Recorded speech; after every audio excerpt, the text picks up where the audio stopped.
So this is the hearing aid that I bought. I've been having some hearing problems, and I went to the doctor, and they gave me a hearing test, and I got to go back in 4 to 6 weeks for a benchmark, so that they can then determine what kind of a hearing aid, if any, that I'm going to get.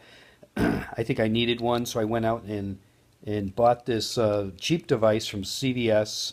It's an as seen on TV hearing device.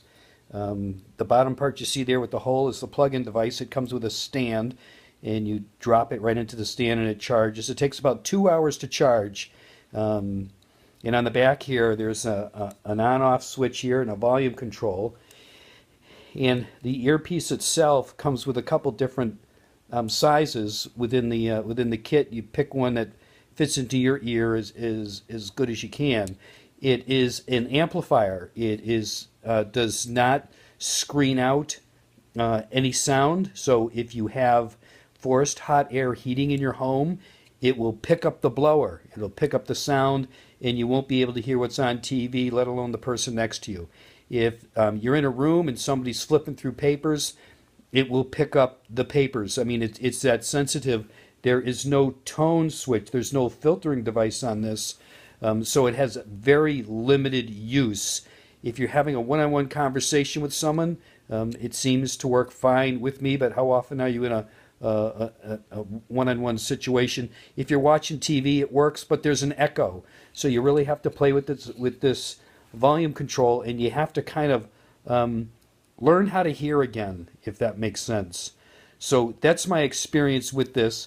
How long does it stay on for? I haven't drained the battery. I use the on-off switch when I need to use it and when I don't need to use it. So as far as constant running time, it probably relates to how much of the volume you're using, how high you put it on, how much sound is coming in to the ear, coming into the device and having to be amplified. But it does take, I'd say, about an hour and a half. And here's the speaker right on top here. I should say the microphone, and it just, it's a very simple device. I wouldn't get this again if I could. It might work for some people, but it didn't address my needs just because there's no filtration system there. It's so sensitive, it picks up everything. And if you just amplify it more, it's almost like having a broken speaker. It's just too loud, and you can't interpret what's being said. It depends what room that I'm in, as to what I hear. Sometimes you hear things that aren't there. For instance, if the refrigerator or the freezer kicks in, you hear this big click, bang, and so you're going to pick up sounds that you hadn't heard before, and you have to try to interpret them. So that's my little review of this device. It cost me $20. I bought it at CVS. It's known as seen on TV. So it has its limited use. I hope this helps you, and I hope your hearing improves.